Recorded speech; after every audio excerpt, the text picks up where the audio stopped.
শরীফুজ্জামান শরীফ, আমি আপনার কাছে শুনি, এই যে চুক্তি নিয়ে আমাদের এত কথা হচ্ছে, আপনার কাছে কি মনে হয় যে এই চুক্তির বিষয়ে আসলে সরকারের চুক্তিটা খতিয়ে দেখা উচিত বা পুনঃবিবেচনা করা উচিত? কি করতে পারে সরকার? ধন্যবাদ।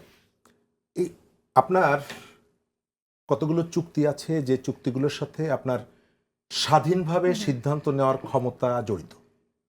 এই ধরনের চুক্তি এটা আমাকে অর্থনৈতিকভাবে যতই লাভবান করুক না কেন, এর ভেতর থেকে আমি একটা দাসত্বের শৃঙ্খল আমার পায়ে পড়ে নিয়েছি। আমি কোনোভাবেই আপনি খেয়াল করবেন যে ট্রাম্প বারবার ইরানকে প্রস্তাব দিয়েছে যে তোমার দেশের পুনর্গঠনের কাজে আমি এইভাবে সহযোগিতা করব যদি তুমি আমার এই শর্তগুলো মেনে নাও। ইরান কিন্তু ঘৃণা ভরে সেটি প্রত্যাখ্যান করেছে।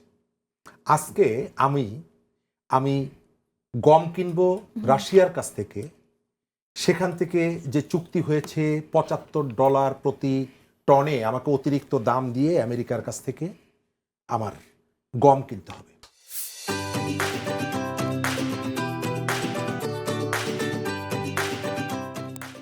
অন্তর্বর্তী সরকারের কৃষি প্রাণী সম্পদ উপদেষ্টা ফরিদ আক্তার তিনি তার অসহায়ত্বের কথা বলেছিলেন যে আমরা আমেরিকার কাছে আমাদের কৃষিকে সঁপে দিয়েছি।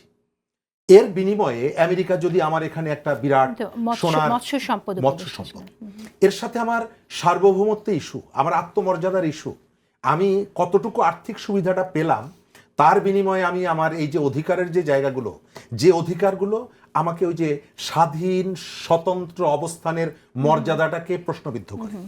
আমেরিকার সাথে এই যে দাসত্বের যে বন্ধন, এই বন্ধনকে আমি কখনোই অর্থনৈতিক সুবিধার মাপকাঠিতে আমি দেখব না। এটা একটা স্বাধীন দেশের জন্য খুবই আত্মমর্যাদাহানিকর, গ্লানিকর। একটু আগে আমি দেখলাম কিউবার থেকে বলা হয়েছে যে আমেরিকা যদি আমাদের এখানে আক্রমণ করে আমরা আমাদের সর্বোচ্চ শক্তি নিয়ে তার দাঁত ভাঙা জবাব দেব। এখন আমেরিকার সব থেকে কাছে হলো কিউবা, এবং কিউবা কাছে নানাভাবে সহযোগিতা করতে চায়, যদিও একটা দীর্ঘ আগ্রাসনের মধ্যে রেখে দিয়েছে, সহযোগিতা করতে চায়। এখন কিউবা কি বলবে যে না আমার এখানের রেজিম চেঞ্জ বা আমার এই সুবিধার বিনিময়ে তুমি যা করবে বলতে চাও আমি সেটি মেনে নিব? কখনোই না। এর সাথে তার সার্বভৌমত্বের প্রশ্ন।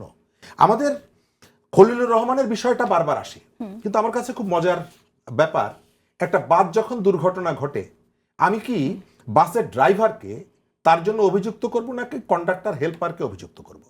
আমরা প্রায় দেখি, অবশ্যই খলিলুর রহমানের একটা বড় ভূমিকা ছিল, কিন্তু আমাদের প্রধান উপদেষ্টাকে এগুলো জানতেন না? ডক্টর ইউনুসকে বাইপাস করে অথবা মাইনাস করে কি সিদ্ধান্তগুলো নেওয়া হয়েছে? না। এর জন্য আমি যদি অভিযুক্ত করি, আমি যেমনি ভাবে ডক্টর ইউনুসকে অভিযুক্ত করব, খলিলুর রহমানকে অভিযুক্ত করব, এবং আমি মনে করি খলিলুর রহমানও দায়ী। কিন্তু আমি এখানে দেখতে পাচ্ছি যে আপনি অনেকদিন ধরে দেখছি যে আপনি দায়িত্বটা খলিলুর রহমানের কাঁধে চাপিয়ে দিতে চাইছেন। কেন? খলিলুর রহমান এখন বিএনপির সাথে আছে। এই কারণে আমি শুরুতেই বলেছিলাম টার্গেটটা হচ্ছে বিএনপি, টার্গেটটা হচ্ছে অন্যরা। ডক্টর ইউনুসের খলিলুর রহমান খুব ভালো ছিলেন, কিন্তু তারেক রহমানের খলিলুর রহমান খুবই খারাপ। কেন? সে আমেরিকায় গিয়ে চুক্তি করে এসেছে। তো আমেরিকায় গিয়ে, লন্ডনে গিয়ে ডক্টর ইউনুসকে নিয়ে গিয়ে চুক্তিটা যখন করলেন, এটা আপনারা জানলেন, তো সেই ডক্টর ইউনুসের সাথে আপনারা আমেরিকায় গেলেন কেন? মাত্র 3টা দল কেন গিয়েছিলেন? গণঅভ্যুত্থানের 33টা রাজনৈতিক দলকে আপনি বারবার বসেছেন, ডেকেছেন। আমেরিকায় যাওয়ার সময় আপনি 3টা দলকে কেন নিয়ে গেলেন? ইউনিটি, এই ইউনিটি তো আপনারা ভেঙেছেন। আমি যারা ছিল সেটার সাথে আমি বাদ দিলাম। জুলাই জাদুঘর আপনি দেখতে যাচ্ছেন, আপনি এখানে 33টা রাজনৈতিক দল আছে, এখানে বিমান ভাড়ার কোনো বিষয় নেই, সিএনজিতে যাবে, বাসে যাবে, রিক্সায় যাবে, যার যে সামর্থ্য আছে। আপনি ডাকতেন যে আসেন আপনারা সবাই এখানে আসেন। বিভাজন তো তারা করেছে। আজকে এই যে আক্রমণ, পার্লামেন্টের কথা বলছি, রাইট, পার্লামেন্টে এটাকে মূল দায়িত্ব হচ্ছে সরকারি দলের, কিন্তু সরকারি দল সবসময় চায় যে তার যে ব্যর্থতাগুলো কিভাবে কার্পেটের নিচে ঢেকে রাখা যায়, তার যে দুর্বলতাগুলো কিভাবে ফাইলের মধ্যে রাখা যায়। বিরোধী দলের দায়িত্ব হচ্ছে জনস্বার্থে সেগুলোকে তুলে ধরা। কই, আমি তো পার্লামেন্টে হামের টিকা নিয়ে কোনো নোটিশ দিতে দেখলাম না। আমি তো পার্লামেন্টে এই চুক্তি নিয়ে কথা বলার জন্য নোটিশ দেখলাম না।